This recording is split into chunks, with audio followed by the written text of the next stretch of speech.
Astromech EPC-0 is back, so we'll show that off tonight. Also, just before the PTS went down, we ran a Ruins of Null, the new Flashpoint. We'll talk about all that and more on this episode of the Escape podcast for Star Wars The Old Republic. Our broadcast Astromech today is EPC-406. And playing alongside me is Seema. Hi, Seema. How's it going? Hey, Max. Going pretty well. How about with you? It's going well. That's not what you're supposed to say. I know. This is where you spend time doing other things. Going well. Also, then back to you. How about you? Things are very sort of low key this week. Post Thanksgiving holiday in the U.S. So, last week was nice and restful, and this week's sort of getting back in the swing. We did have our MFN this week, and we went and killed Xenoanalyst on 16-man, and we actually also did the 2 world bosses there, which we don't often get to do. So we were wondering if maybe, I don't know, the idea came up that maybe they're spawning faster. Yeah. So that made them more available to more people. Or doesn't seem a fortuitous map that didn't have a lot of people doing it right away, or whatever. Yeah. Because I can't see them making a change like that unannounced and at this time. But still, you never know. But it worked out. So we got the 2 world bosses, and then we ran around as we do, killing things, and many levels were gotten, and some achievements, and many conquest targets. So that was a fun night as always. And then our ops team, which meets normally on Thursday nights, is on hiatus right now until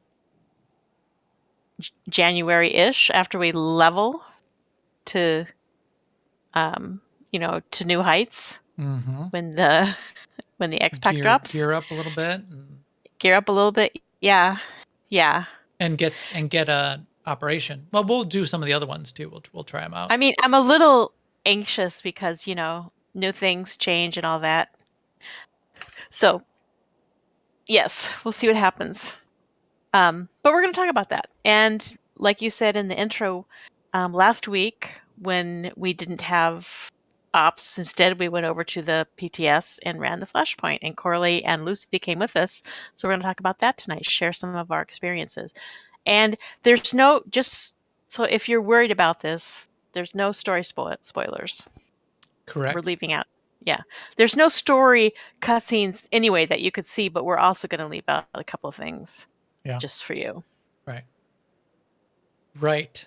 Sure will. So yeah, that's sort of it for me. How about you, Max? I had fun doing Xenoanalyst, so we still have the events that are running. We didn't get the event update, unless I didn't see it late this afternoon, but we didn't get the event update for December. We got all the November events, which included the GRE, which are still running this week. Tanking Xenoanalyst is always a fun time.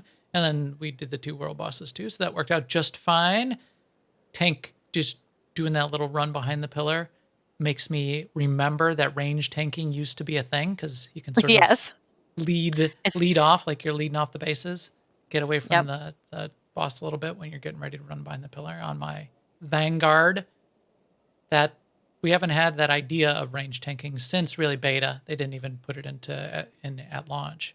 But I always liked the idea, and I wish there was some way to do it. You'd have to be able to root the boss somehow, and this is what never really worked. But you'd want to root the boss, and then from range still be able to use all your tanking abilities. Range tanking would be kind of cool if somebody could ever get it working.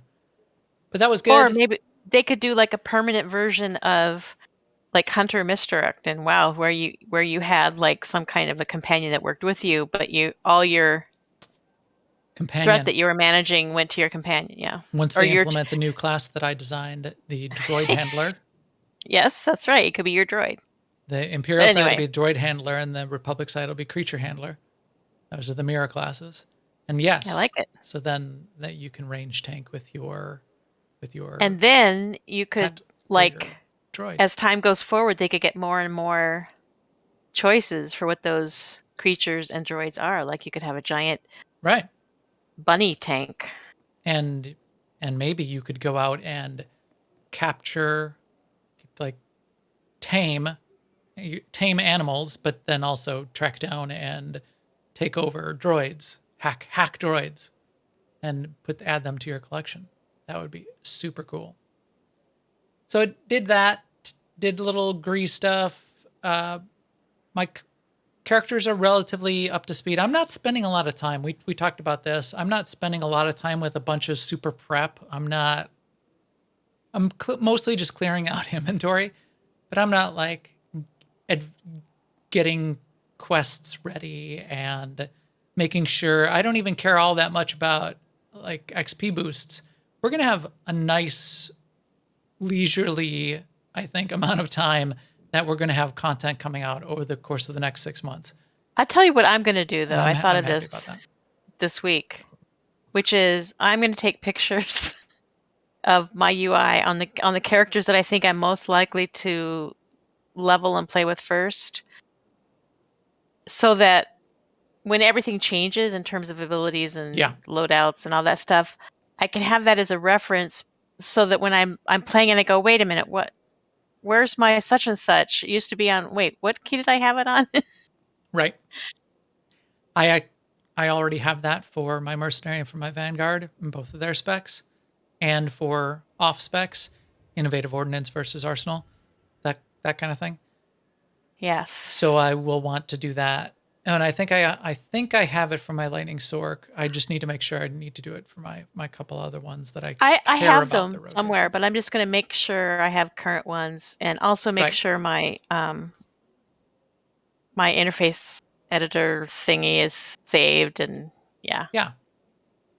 One other thing I've been doing, and maybe this is the time when we can talk about it a little bit, because we can do it more in the post show too. But for the past couple months, and I've been talking about this idea of modeling using my new modeling skills in Blender to model out a droid. So this is actually in Blender. Let's go to the low res so we don't kill the stream again, because Blender uses a lot of CPU and GPU. So hopefully I'm not going to kill the stream here a little bit. Yeah, I see even just flipping over to Blender, give a little blip to to the stream. But I spent a couple months modeling out this astromech. So this is EPC-0, right? So EPC-0, the idea is he was our very first droid, in fact, from the episode that no one ever heard except Seema and I, episode 0, which we did produce and record, but never broadcast until we started with episode 1. Every episode, we have an escape podcast astromech, right? And they get kicked out on airlock. They voluntarily, droids love to have purpose. This is their purpose. They float through the galaxy. They hit hyperspace relays. They hitch rides throughout the galaxy so that they can basically upload the podcast into enough communication relays spread around the galaxy that the podcast will live forever. However, if they finish that, if they hit all of the major relays across the galaxy, they're done. This droid, EPC-0, he finished up. He finished his mission. And basically, we told, sort of the programming, the command, your mission, should you choose to accept it, was go do that, and then it's up to you what you do after that. He decided he kind of wanted to find his way back, didn't really have a purpose to start. In order to find his way back and sort of come back to us, needed to, along the way, figure out how he was going to get transportation and track us down. And in order to do that, he needed some funds. And we were bounty hunters. He came from bounty hunting lifestyle, ends up becoming a bounty hunter. So it's an astromech turned bounty hunter. And in this model, I added a whole bunch of little Easter eggs and references, and you can see some of the decals. There's a little bit of a story. Another thing I learned just as I was modeling and reading and watching tons of YouTube videos of professionals, I learned the idea that if you're going to do anything, if you're going to paint or do a piece of art or do a model in Blender, you want to have a story. You want to tell a story. You want to have a purpose. otherwise, and I see this all the time, even now, I'll go on the Blender forums or in the Discord, and people will post a piece of art and they'll say, how do I make this better? And the answer is, well, what are you trying to do? What story are you trying to tell? What is your purpose? Because without a purpose, there is no answer to that question. Maybe it's nothing. Maybe you wanted just a quick SketchUp model that sort of expressed, some scene that you were setting. Maybe it's a storyboard for some. Well, then there's nothing you should do. Or you want it to. You got to have that purpose. It reminds me of, there's a scene in Alice in Wonderland where Alice meets the caterpillar and walks up to the caterpillar, and she's lost, and she says, "Which way should I go?" And the caterpillar says, "Well, where are you trying to get to?" And she said, I don't know. And the caterpillar says, "Well, then it doesn't really matter which way you go." So That's right. that's the kind of thing. You want to have that destination in mind so that you know where to take it.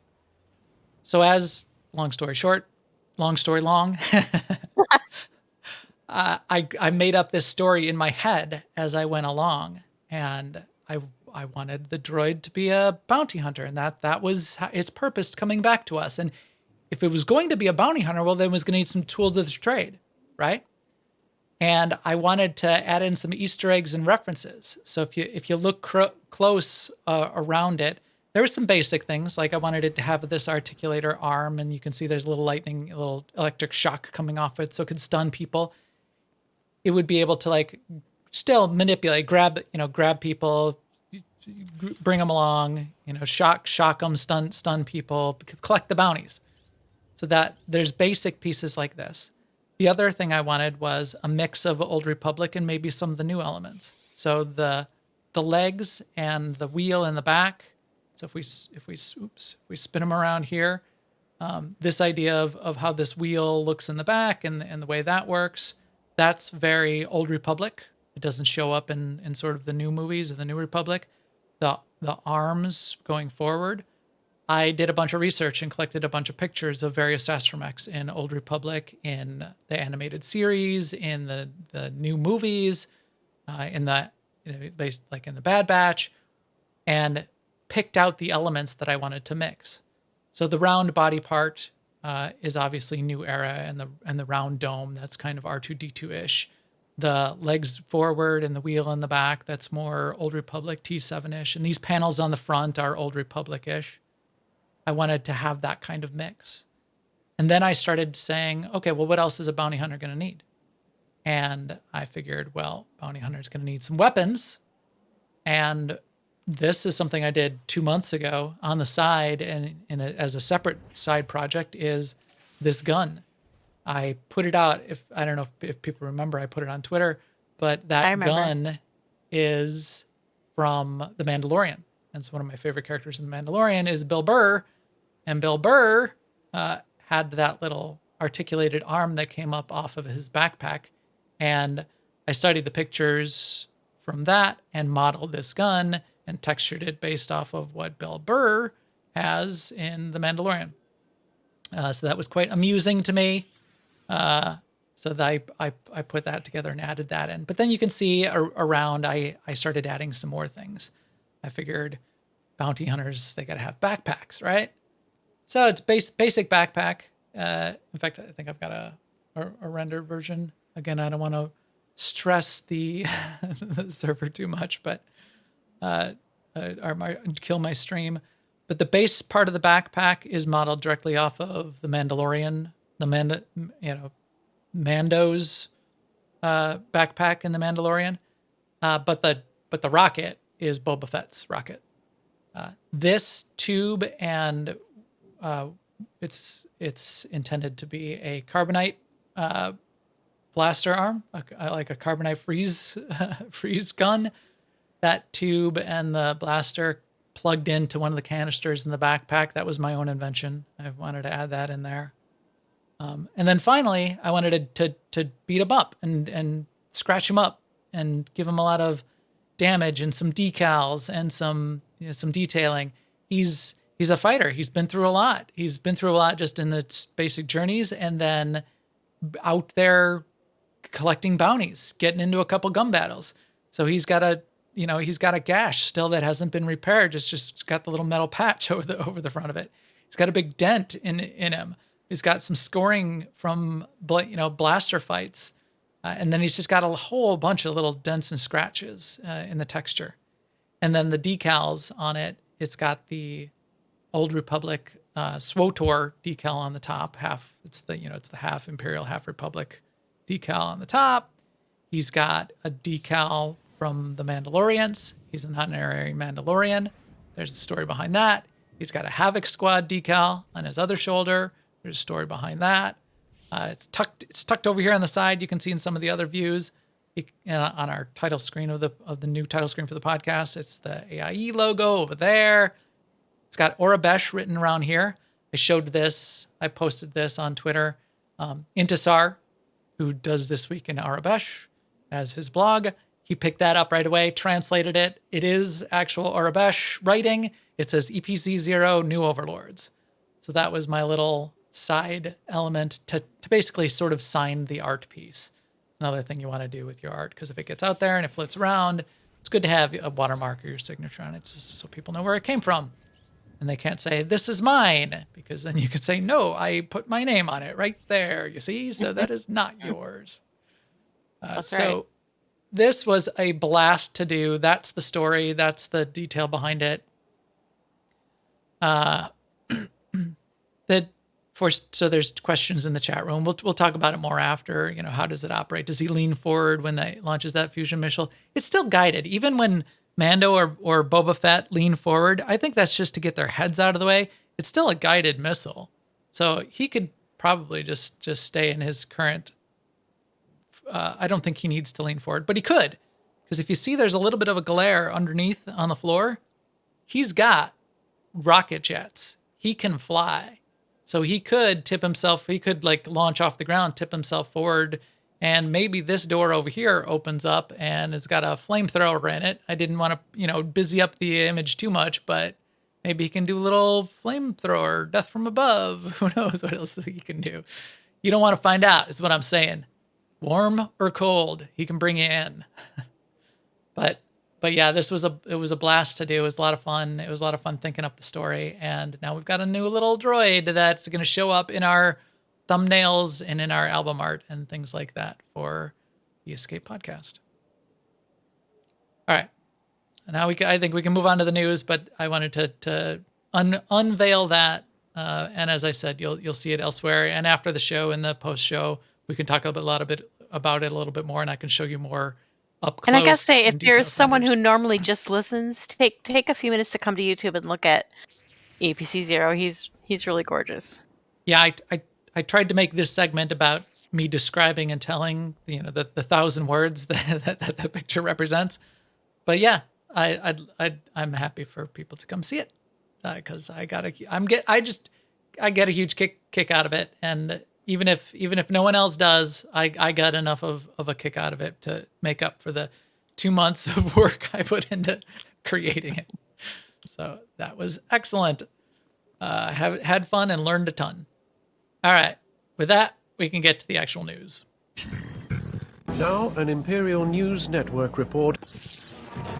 Okie doke. First up in the news, we did get the results of our best view in SWTOR contest. That came up because we had not seen the results since the last time we did a show. Remember, we didn't do a show last week. I don't even think we mentioned that in the intro.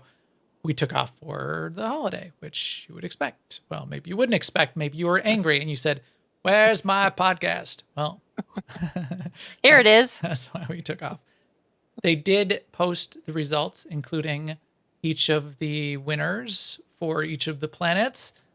You can see remember the people who won, they get a special version of this as a decoration. And then these will also become decorations in the game that we'll be able to acquire as players.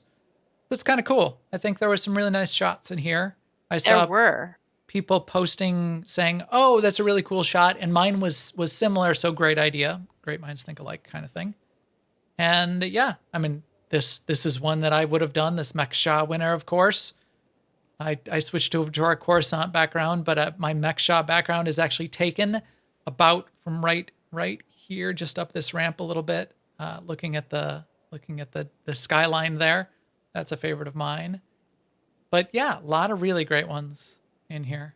The Sarlacc Pit, so iconic. Oh, it should have had the balloon in the background. That's the only flaw there. Balloony. We were looking at the balloon when we were on Tatooine earlier this week. I think the shot they did this. someone did of Hutta even was beautiful. Yeah. So people are really talented. I mean, that's a good point. When has Hutta ever looked good? Yeah. And that looks good. This one, it just blew me away. I just got to it again. This one of Tython. So this is, as you go up the slope, as you're heading towards the outpost where the Twi'lek are, they must have just found this perfect spot. We were sort of like looking through the trees.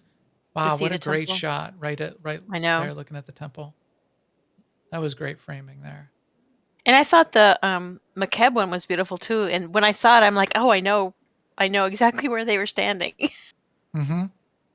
Was it cool? I had a cool play. Oh, you know what I had, which I don't see in here. I had a really cool one on Droman Kos of Kos City. That I was gonna. That was mine. This idea is mine. It is my idea. But I tell you, this is going to look like. One thing I learned from this is that I need a new graphics card and a new monitor because the game does not look like this for me. Yeah, you never not need a new graphics card and monitor. That's true. That's true. It's a moving target. Yes, it is. Yeah, so that's cool. Congratulations to all the winners. What else we got, Seema? Oh, I'm sorry. I'm staring at this picture of Tython. It is amazing. We have some news about. Oh, I didn't even see this one. Basically, someone was pointing out that people, even though you can ignore them, which means they can't talk to you anymore, they can come to where you are and spam emotes and therefore still annoy you, which is a form of bypassing the ignore. Yeah. And sorry, I just threw that in there. I thought it was the point there was, boy, jerks find ways to be creatively jerky. Yeah. Well, yeah. And the response is just basically Jackie said I've passed it along to the team. Right. I don't know exactly what the result could be for that, but they might think of something. Because the emote shows up as text in the chat window, I could see why that would be kind of annoying. So what I would expect that they would do is if someone's blocked, you also just, they should be able to filter that out of the chat stream. You'll still have jerks that will like jump around you and like you'll see their character physically doing stuff, and that will be annoying. So you can't like filter them out of your eyes, the view of them out.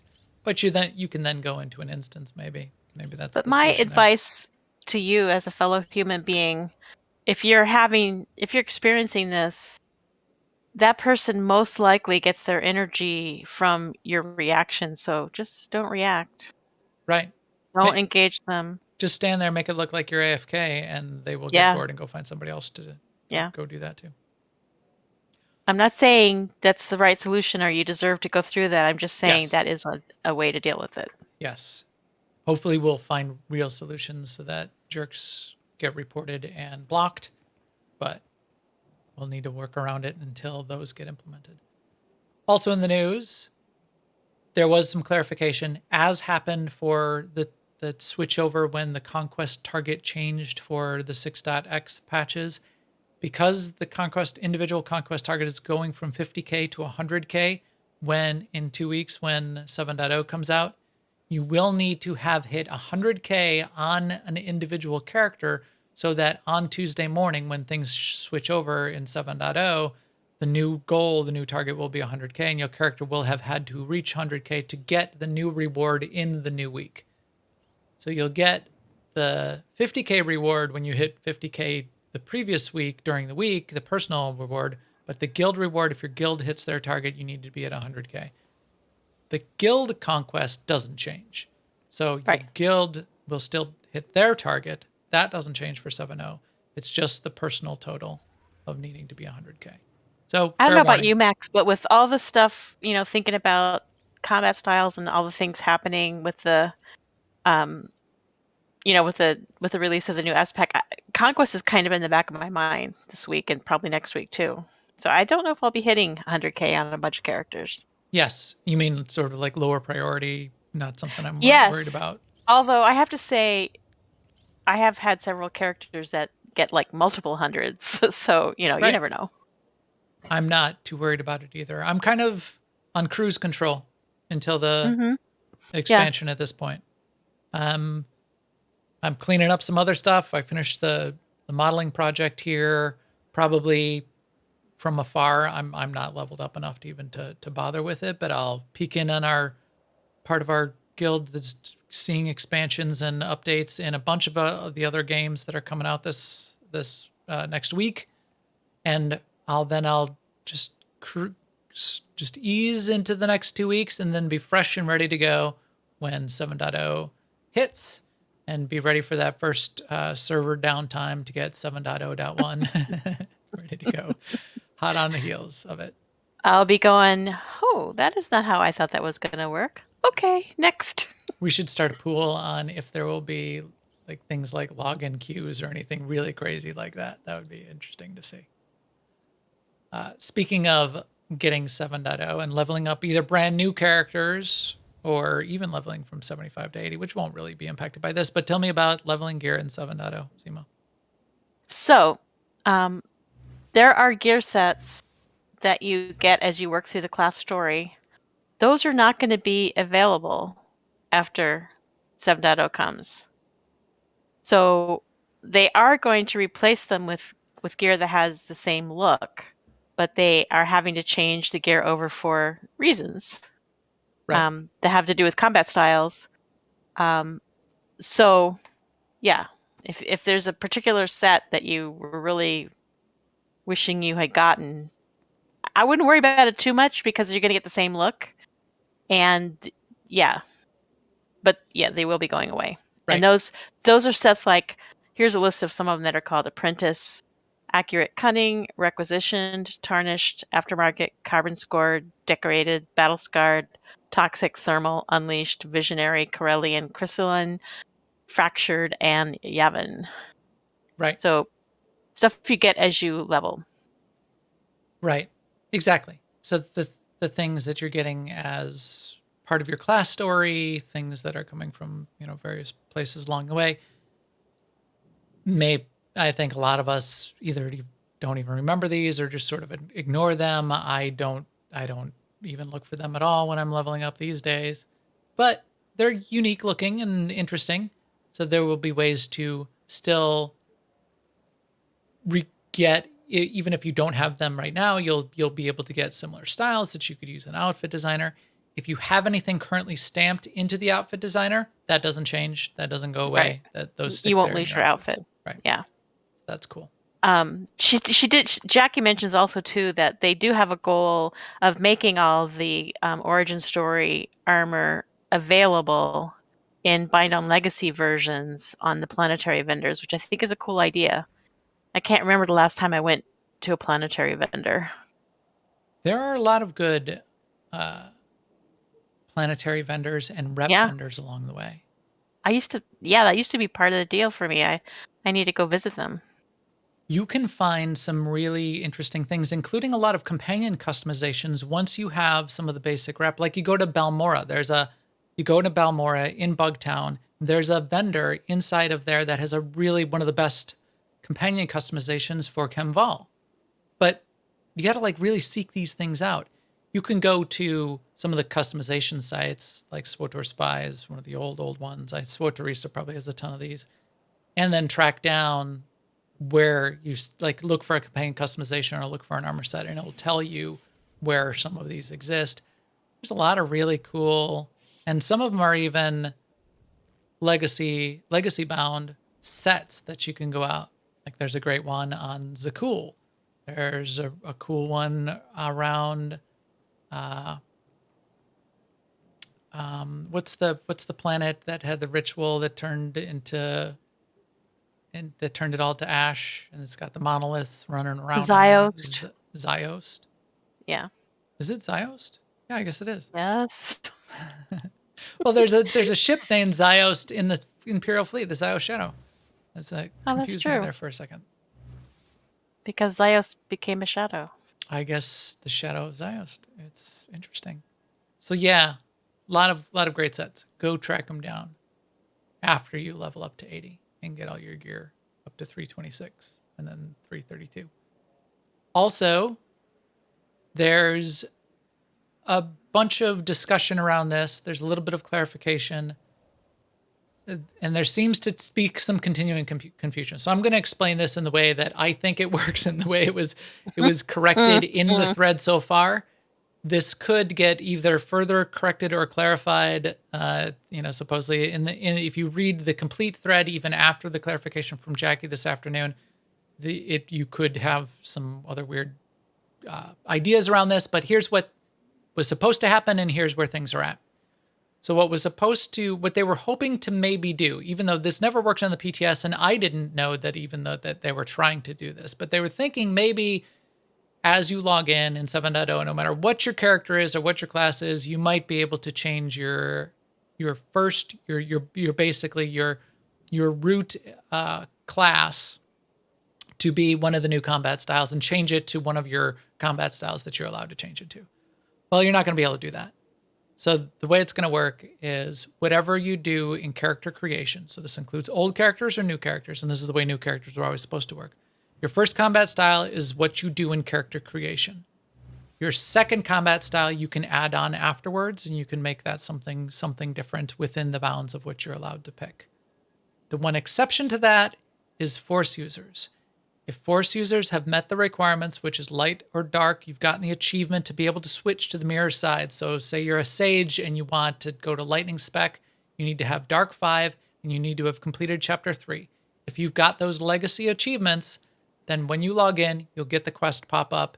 You'll be able to, within that quest quest cutscene, you'll be able to change your Force user to only just over to the mirror dark side, basically the other side class version of your combat spec.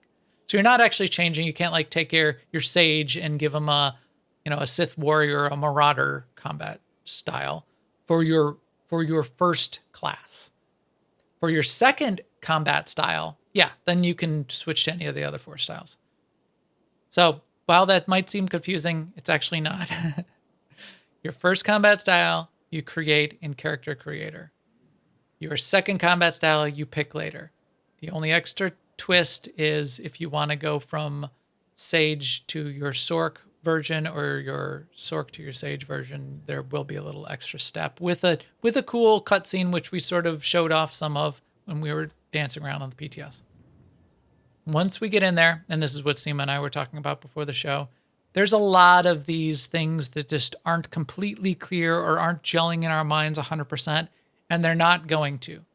We're not going to get 100% answers to everything in the next 2 weeks. Don't even try. You'll go crazy. So we'll get an open book in 7.0 when it becomes available to us in 2 weeks, and we'll be able to explore to our heart's content. And this is an opportunity for all of you out there that are interested in various detailed aspects of this to write up some guides and blog posts and put some tweets out, make some videos to explain this in detail after we've seen it live and been able to explore it from all angles and live with it for a couple weeks. Which is cool. Something to do. We'll learn. In the meantime, just don't be upset. Just wait for it to actually happen. Don't try to just explore it from a Zen perspective. Just go with the flow. Zen would have a good perspective. Good idea. Unfold before you and embrace your fate. There we go. Guild and community news. we continue to have an awesome guild, an AIE guild, aie-guild.org. Tons of stuff going on across all of our divisions. I saw a bunch of people in there playing board games tonight. They've got a board game night that was going on. And so this hasn't happened in a long time, but the small crew spun up a Division 2 night tonight. Just one off. It's not a regular thing, but we've got a couple divisions that spin up and down like that. I've been in just a little bit. It's going to go back in hibernation because the game is in a weird state, but I've been in and out. There's only like 3 of us that have been doing it, but Dual Universe, got that kind of thing going on in our Nomads division, but a lot of our big divisions are doing a bunch of, as you would expect, in December, a bunch of game events. I'm sure we're gonna get Life Day stuff in the Star Wars. That's the kind of guild thing that we're gonna be planning on doing. Our MFN next week will probably be us all just hanging out in Discord, in our guild Discord, aie-guild.org. You can get to our Discord from there. Just hanging out in voice while we level up our characters. As soon as Life Day starts up, we're certainly going to have a snowball night. And that's where we all go to Nar Shaddaa and we run around the promenade and we throw snowballs at the overheated droids and we hug Wookiees. I think you have to hug 75,000 Wookiees this year for the achievement. I think you're right, Max. 75,000. 75, 80,000, something like that, to get the achievement. And any you've already hugged, that all gets reset to 0, of course, as you'd expect. Right. We also had our monthly Epic Guild activity on Saturday. I saw a crew in there. I was tied up with fam stuff over the holiday weekend, but we had a monthly Epic Guild activity going on. I bet we'll have one in December as well, because now we've started a new month just yesterday. That is always a highlight. We do something a little bit bigger with the guild once a month. On top of our Tuesday night open guild fun nights, mandatory fun night, where the fun is mandatory, but attendance is not. Open to anyone on the server. So we're on Starforge. We're on the Republic and the Imperial side. Our Tuesday night event switches back and forth. This week it was on the Republic side. Next week it'll be on the Imperial side and bounces back and forth every single week because we've got characters on both sides and we like to play them. So if you would like to come join AIE, aie-guild.org, jump in that guild Discord. There's a big link in the upper right, aie-guild.org. There's my typing voice. Click that link right here. Click here to join AIE Discord. It will take you right to our guild Discord, and we will get you a guild invite, which would be really cool. Yes. Shout out to our chat room. They were helping me. I've made some minor tweaks and changes to the overlay, to the title screen, to the automation of the way the theme music plays. They made sure that the audio was coming through. They let me know that my stream bitrate was dropping after I was abusing Blender and taking over the GPU and CPU to some extreme levels. So I avoided that during the show here. We'll do it in the post show and see if we can blow up Comcast again. Thank you very much, guys. It has been a blast for 8 years now, hanging out with people in the chat room, being able to chat both before and after and during the show. Really appreciate it. You guys is what makes it fun to do this live like this. All right. Now it's time for another look at some of the things that'll be changing. Game changer. I haven't done this in a while. Game changer. Game changer for The industry. Bet you didn't see this coming! Let's talk about the new Flashpoint. So right before the PTS went down, really, I think it was like 3 days before, we did get a chance to get in there. Seema and I ran it with Lucy and Corley, 2 of our other leaders in AIE and part of our Thursday night ops team. We got in there and we ran the new Flashpoint, which is, I just forgot the name, something of Null. Ruins of Null. So we ran Ruins of Null. I took video, and I'll skip around in the video. We'll describe it a little bit. We're going to leave out anything spoilery, especially the thing that we saw at the end, which we think is a canard. we think it's a red herring. We don't think that that's actually how the Flashpoint is going to end. So we're going to skip that altogether. So don't worry about this getting spoiled, unless you don't want to see anything about the Flashpoint whatsoever, because we will talk a little bit about some of the fights and even some of the fight mechanics. So if you don't want any of that, and you want to go in blind, then you're probably going to want to skip ahead. And then after you go through it, you could come back to this episode and check in with us. But it was fun. It was good. What's your overall impression of it, Seema? And then I'll show some of the scenes as we get in. Oh, I thought it was a lot of fun. Yeah, I'm a little bit afraid, like I said earlier, anxious that it might be too hard in the higher levels, but that's me. Afraid, I do that. are you? You should be. Yes, I am. But it was beautiful. There were many beautiful, beautiful views, and one in particular that I think we're going to mention. But yeah, it was lovely. Couple references that we'll get to, which I really liked and appreciated, and yes, some great art. So let's zip right in here. As you jump in, as you sort of kick it off, you get in here. The art is pretty cool. It's these cool orange trees. We've seen it in the art so far. You're basically landing at the perimeter of the ruins, and it's got these rusty red, deciduous looking trees, and then all of like these icy snow covered cliffs. And then it's got a new Ranfix is a creature that we've not seen elsewhere. I don't think we've seen it elsewhere in SWTOR yet, but place is filled with Ranfix, which are these cat-like creatures, lion cat looking things, and a bunch of droids. Cool setting, cool scene, ruins, exploring the ruins. It's got a little bit of an exploration feel. I kind of liked it. Yeah, I think it'll be a fine Flashpoint to do a handful of times, which we're going to want to, because you're going to get upgrades for being in here and doing it. Right. As you go, you get, as you would expect, you get sort of like some of the area quests popping up. That, it says, okay, well, now you got to explore the area. Now you got to fight, kill all the Ranfix ambushers. So here, defeat all Ranfix ambushers. That's one of the first things you do. So, oh, to clarify, when I said no spoilers, when we were talking about no spoilers, we mean no story spoilers. Yes, no story spoilers. Fight mechanics and seeing, I'm going to show you we'll show you the creatures and everything what it looks like and stuff. Except the last boss fight. We'll show you the creatures. We'll even talk a little bit about some of the fights, because they've been talked about elsewhere as well, and hopefully you've been out there trying it out on the PTS. But Ranfix, so you fight these Ranfix to start, you investigate the area, and then the first boss fight that you come up to, for us it was about 10 minutes in, and we were going pretty leisurely. This took us a little over an hour to clear the whole thing, but that was because we wiped a couple times on especially the second boss fight, which when you get to it, you'll sort of see why.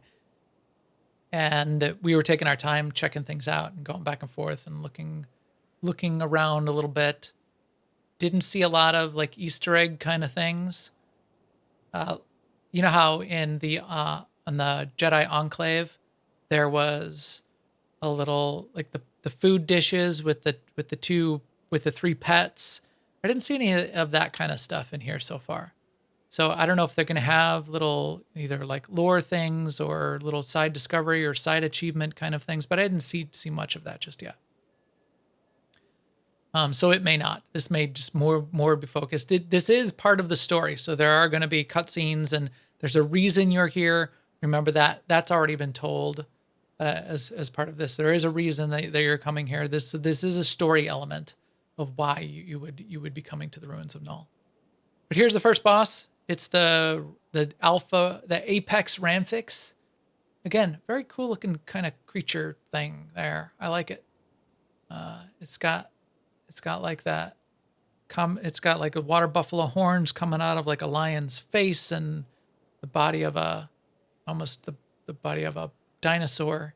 They're kind of cool. I want one as a mount and a pet, a companion, a fighting companion. Look at that. It's pretty cool. So we fought this guy. Wasn't too tough. You though, Seema, my DPS felt a little light from what I expected. We were wearing the 322, the 320 gear or the 322 gear that we've got off the vendor. Yeah. How did healing felt a little janky to you? Yeah. I I let's felt, talk about that. yeah, I was stressing out because I felt like I was healing, but nothing was happening.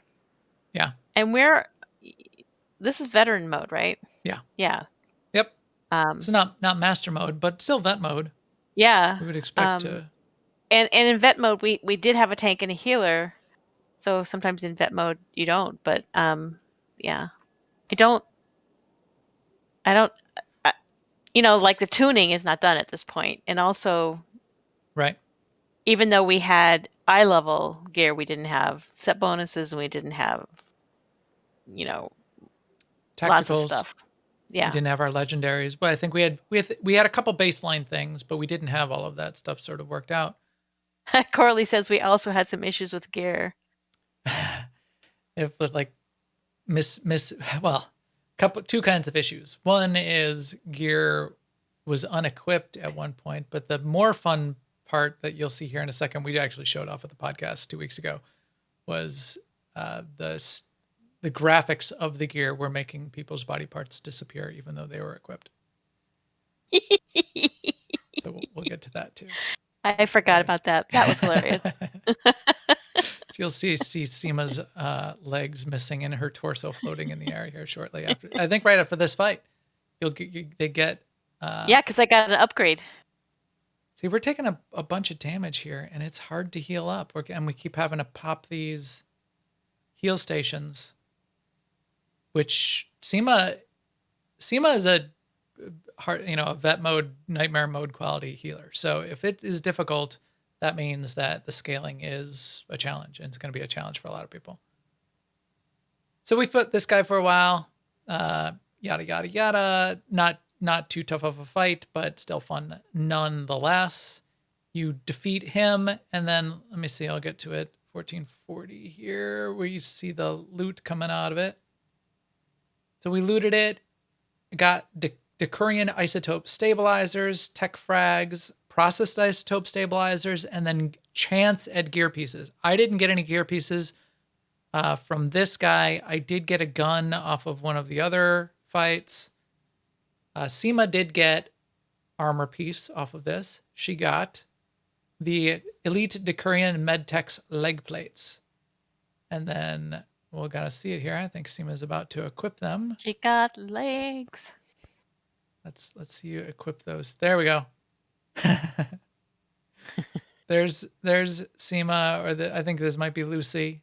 Yeah, because Lucy had the same thing. I might have been the next boss where I got mine.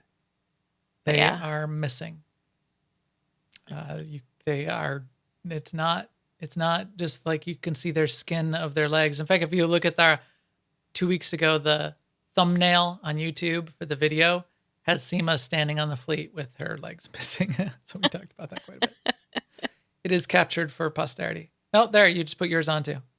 So now you are missing as well. See, got both of them. It's more than invisible gear. It's gear that makes your legs invisible too. Yes. So yeah. It's like a Harry Potter invisibility cloak. I want just for your legs. A full set of it. And it's invisibility leggings. If the hood is down, then it's just your head that would just float around. Yes, it is like that. Yeah. So then we defeated that, and the next objective says find a way forward. It's kind of a little bit, you got to explore, you got to figure out what's going on. We found our way forward a little bit. I think we get to a point, you get to one of these points, which I know they put in for reasons, but you get right about here. We got to the point where you got to jump down. You could jump down like a little bit of a ledge, a cliff, so you can't go back after you jump down. And the rationale for that, I know, is at this next point, there are a couple things you need to discover and explore. You need to find, as we're going to get to them here in a second, a couple keys you're going to have to come back and find. I think that's a little bit of a help, so people don't go like running all the way back to the entrance looking for things. It sort of constricts you to a smaller area to discover what you need to discover. The other thing we found when we got to this part, I don't know if this was intended or not, but as we cleared out these droids here, so we've got these ancient battle droids, as we cleared out the droids and sort of looked around a little bit and then moved up the path, if you come back and hit that trigger position again, more droids will spawn. You can basically have an infinite number of droids if you keep coming in and out of these little ruins areas, which isn't typically how a flashpoint would operate. But I think either it's intended as you're running around here, which I think is fine. I don't think it would really be abused because you're not getting much rewards off of these. They're not very rewarding to kill them. But it also could be annoying if you don't know where you're supposed to go and you're looking around for you're going to see in just a second, we need to find the keystones. And then the next area, we're going to need to find the obelisks. It would be annoying to have trash respawning over and over and over on you. But overall, what was so Seema's the arbiter of of how much trash? She's the judge. What was your? I thought the position on trash level was fine. I didn't even think about it. So that's an indicator. Good. Yeah. Because Seema will think about it real hard. If there's too much trash. Start complaining. Yeah. I have a low threshold. So we got up to we're jumping around, climbing up on the rocks, of course, because that's what I do. I found some good vistas to look around, some good views. Didn't really get me anything, but I had fun. Got to the end of the road, you get to a doorway that says, hey, you need to find a way through this door. And in order to find that, see, we're still doing find a way forward, blah, blah, blah. We keep going and you get to the door at the end and it says, you click on it, you can't get through, and it says, okay, you got to go locate the keystones. So then you got to go back. So you get to the door, then you got to go back and find within the ruins 2 keystones, discover those. Pretty straightforward, but again, the robots continue to spawn every time you went back to those areas where those keystones were. But nothing all that interesting there. Just to explore the ruins, find the keystones, fight some battle droids. The next area gets a little more interesting. After you do get through that, so there's one of the keystones. That's what it looks like. It's sort of embedded in the rock wall there. You just need to click on it. One person clicks on it for the group, and you've completed that. And then everyone at the end, when you get to the door, you need to be out of combat. We noticed that we couldn't open the door while we were in combat, but we got the 2 keystones. We went to the door and we opened the door. Great. Fine. Then the next area. Well, first you get to the next boss fight, and then we'll get to the obelisks. I was thinking the obelisks next. But now this next boss fight, everybody's talked about this on the forums and on Twitter. This seemed like the hardest fight in the Flashpoint by far. This is Regnat. Defeat Regnat. What is Regnat? What is Regnat? What's a Regnat, Seema? I don't know what a Regnat. I have no idea. I tried to anagram it out or spell it backwards. I don't know why they named it Regnat. But it's this data wall like Directive 7. It's a droid. It's a console unit, and it controls a bunch of the droids that are in here, and it spawns the droids out at you. In fact, I will turn on the volume when we start the fight because it sounds like Darren DePaul doing the voice of Regnat, the droid. It's super deep, and he's basically trying to initiate various annihilation protocols on your butt. Because of course he is. Because why would it not? This took us a while to figure out. So again, it's a little bit spoilery on mechanics, but it's been talked about on the forums. We're going to spoil it a little bit here. So again, if you want to go discover this on your own, if you haven't been in the PTS yet, you might want to skip ahead. This took us a while, and we wiped a few times. We wiped twice and reset the boss once. So it was a total of 4 fights, and we killed him on the 4th fight. So, well, I'll show you the wipes just because we were doing it wrong for the first one.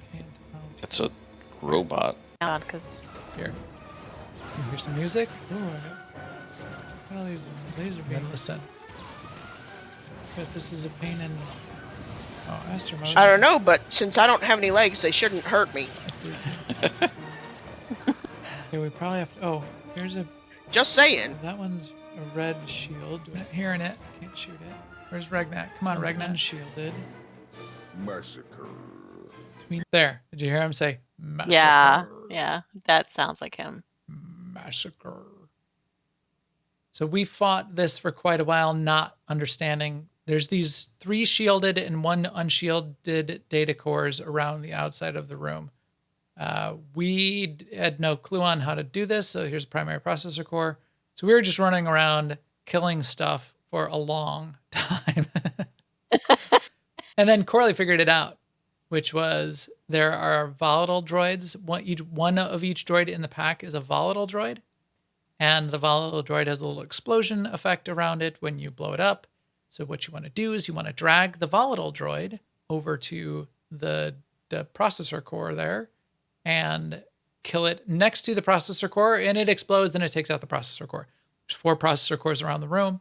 But as you do that, as you kill each processor core, he adds some more effects to the damage that's going out and the things that are happening, and some more circles start showing up at the ground, and things get more and more hectic as the fight goes on. So we got a little bit overwhelmed by the end here. See, I was poking the shield trying to get through there. Couldn't figure it out. We finally started figuring it out there. Corley started popping the processor cores, and we're like, oh. But now you see there's a bunch of circles going on the ground as well. Small circles, big circles, lasers, ads.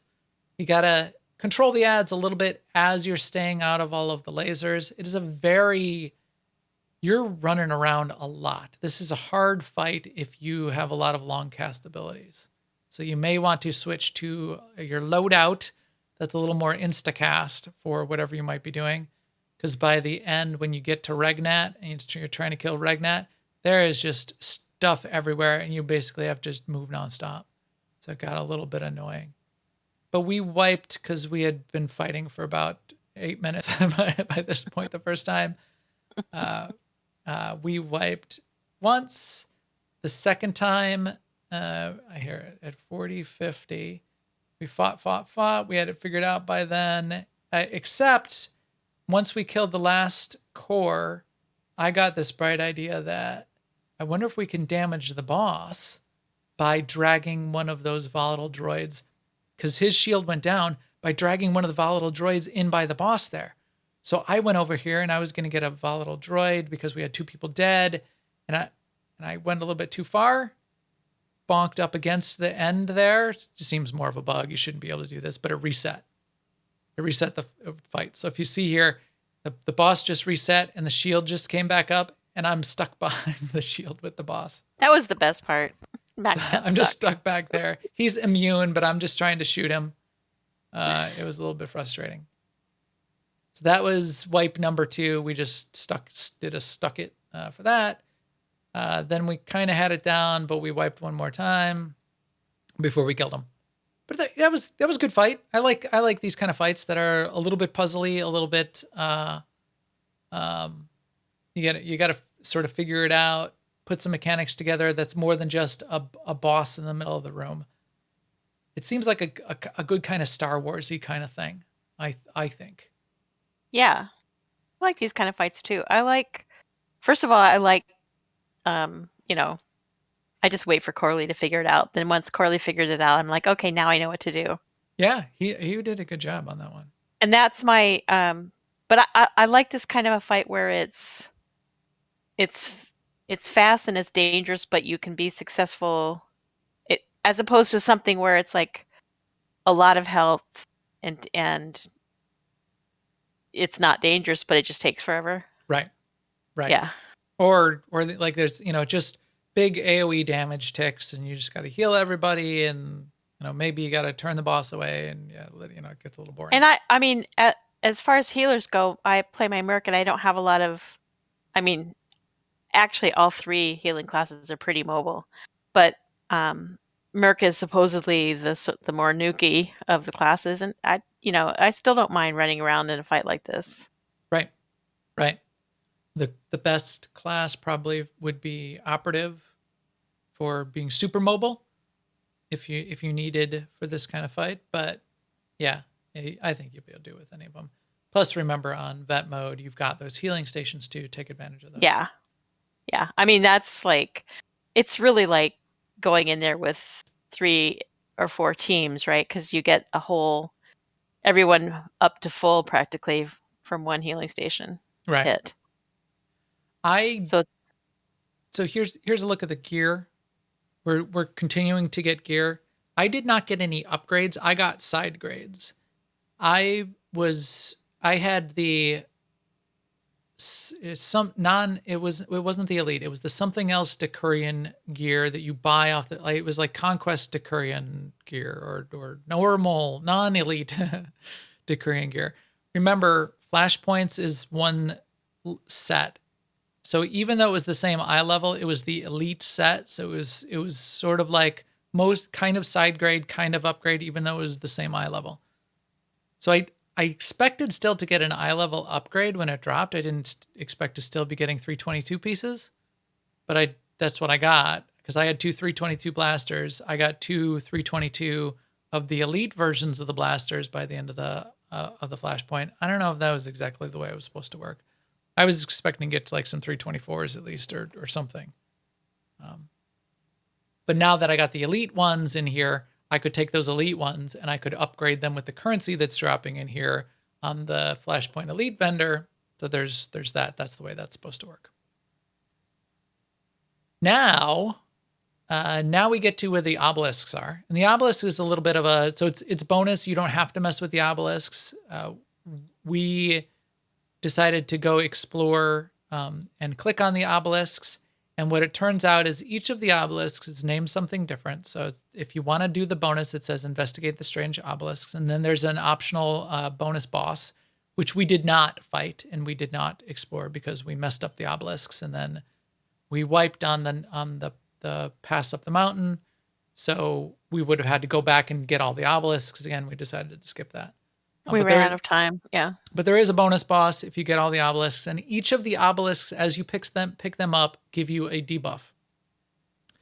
The fun part here, the trick, which I appreciated, and we did in the exact wrong way, as we learned after the fact, is each of the obelisks is named something different, and you don't know until after the fact. But now that we know, we'll just know who's supposed to click on which one.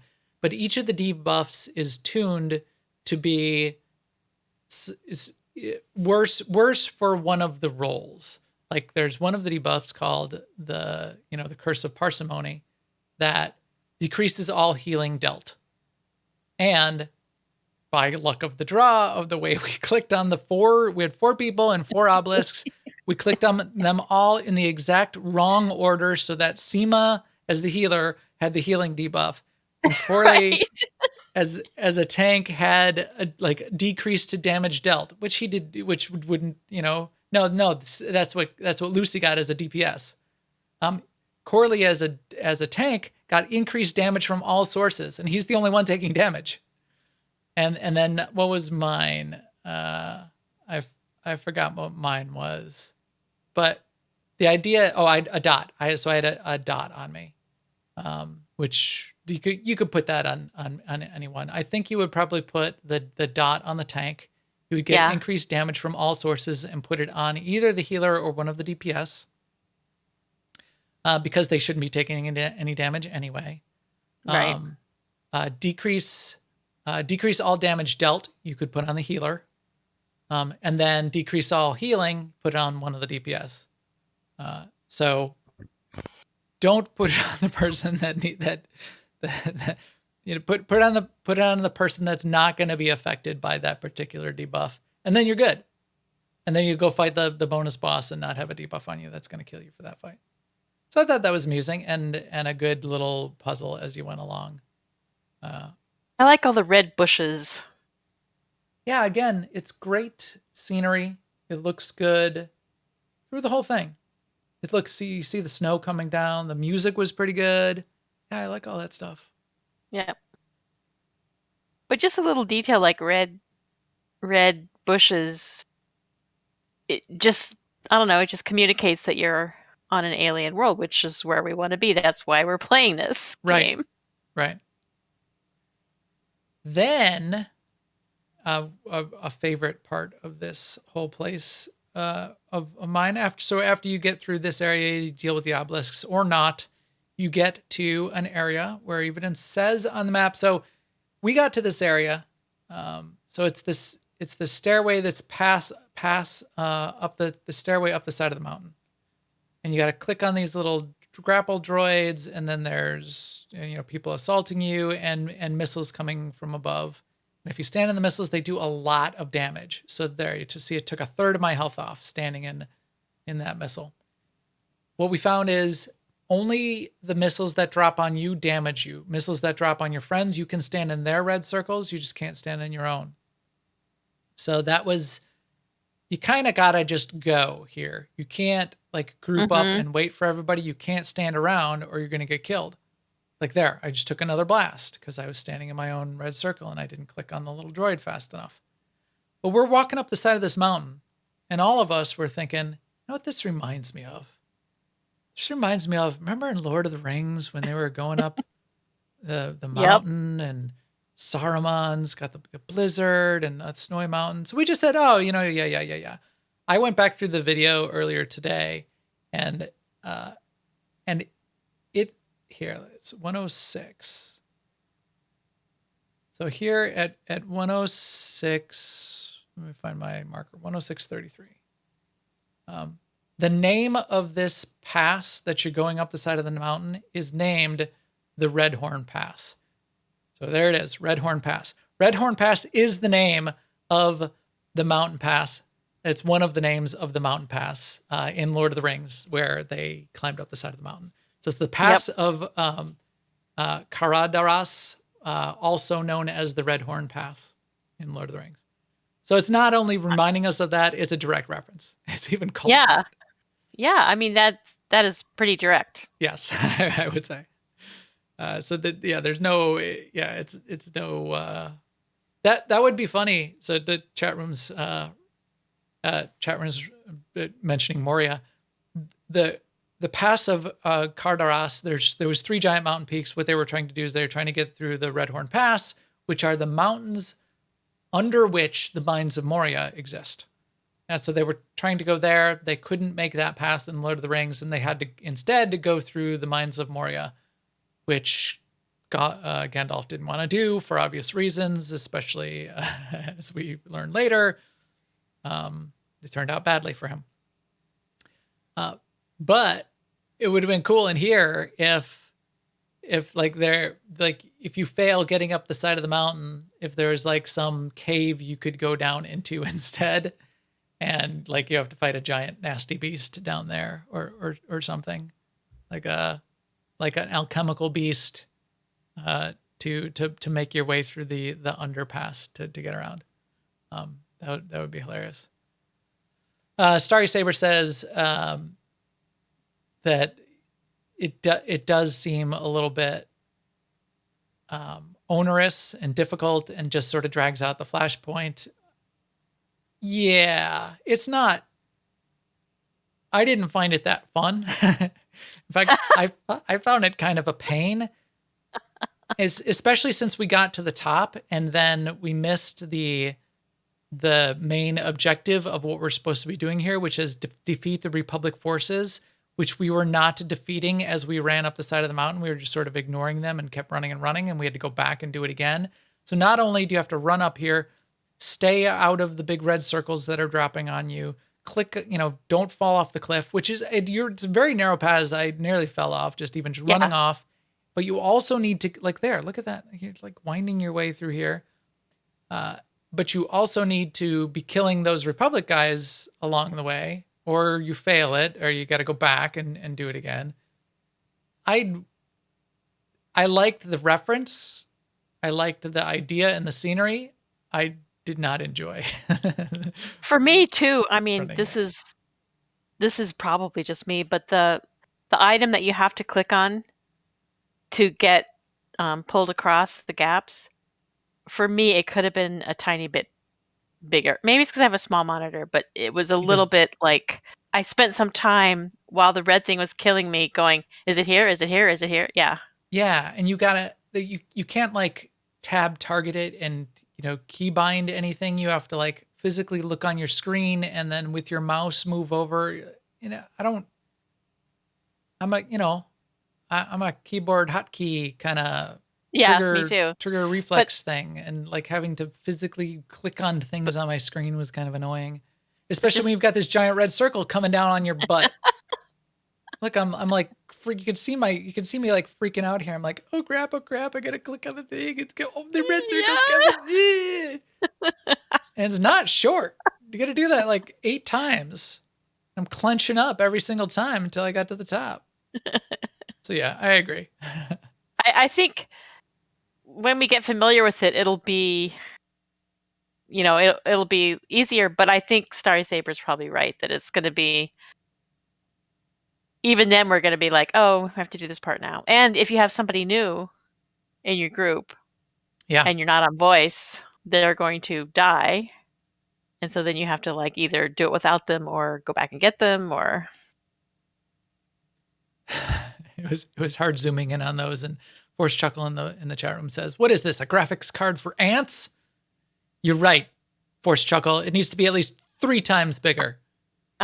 Seema, whose juvenile turtle is this in my way as I'm trying to click on things and get up the stupid... Are you sure it's not your own turtle? It is not my own turtle. I mean, I think it's your turtle. It is not. It is not my... Look, it is not following me. It is following somebody else. Look at that could be. Huh. It keeps going. It keeps healing right up to your... Actually, no, wait. Is it you or is it Lucy? Could be Lucy. I don't know. It's one of yous. Use. All right. We're going to stop it there because, because we got to this point and we had to go back anyway because we didn't defeat Republic forces. And then you kill a larger pack of the Republic forces at the end. They're not, I mean, it was just elites. It wasn't even champions. But I think it said the Republic Command Squad. And then you get to, and we skipped the bonus boss, but then you get to a final fight. The final fight was surprising to us because we didn't expect that fight. We didn't expect the outcome of that fight. And I think it was just a little bit placeholder for the PTS and not what it was going to be in its final incarnation anyway. So we're just going to skip over that for now. But yeah, so this was it. This was our new Flashpoint, which will be a great source of gear. It will be something you're going to want to run probably multiple times. Remember, if you want to focus on flashpoints, then you'll be getting all the elite Decurion gear out of flashpoints. You're going to want to run a lot of flashpoints, including this one, because you're going to get currency, you're going to get gear drops, and then you're going to get the currency to do the upgrades on those gear drops and go along the way. I think, but it's only one of the paths. But remember, if you're going to focus on the elite Decurion set, then you're going to get that only from flashpoints.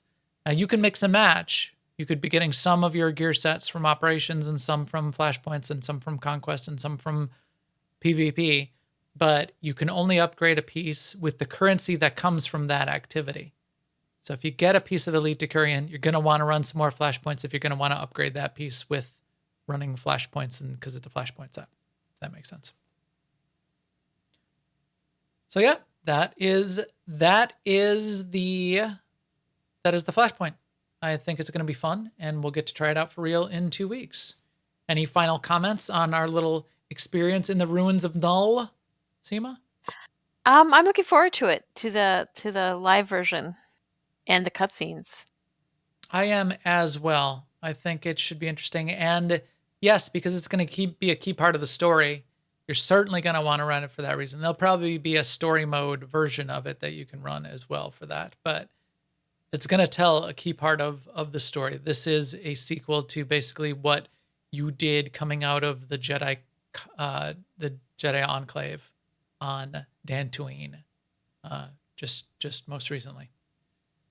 So it's kind of important in that way, and I'm looking forward to figuring out what's going on there and following one of the best antagonists in the game, Malgus. We'll see what's up. Yep. I can't wait I can't wait for the Malgus story to move forward. But we are not kicking EPC-0 out, as he's back up on the screen here. He is a free agent now, and I think he's going to hang around with us a little bit, maybe take on some bounties, maybe team up on a couple jobs with us. But we've got a new droid tonight, EPC-006, that has volunteered to get kicked out an airlock and broadcast this episode to all of you. So, as we usually say, for podcast links, follow me on Twitter at MaxTheGray. And if you know any cool people that should be playing with us, tell them to come check us out on the podcast, on newoverlords.com, which might be getting some upgrades in the next few weeks. And come find us at aie-guild.org. Our guild Discord is in the upper right there on aie-guild.org. And we can get you in our guild on Starforge for an AIE Guild invite or in any of the other games that our community plays. And we will talk to you soon. Later, everyone.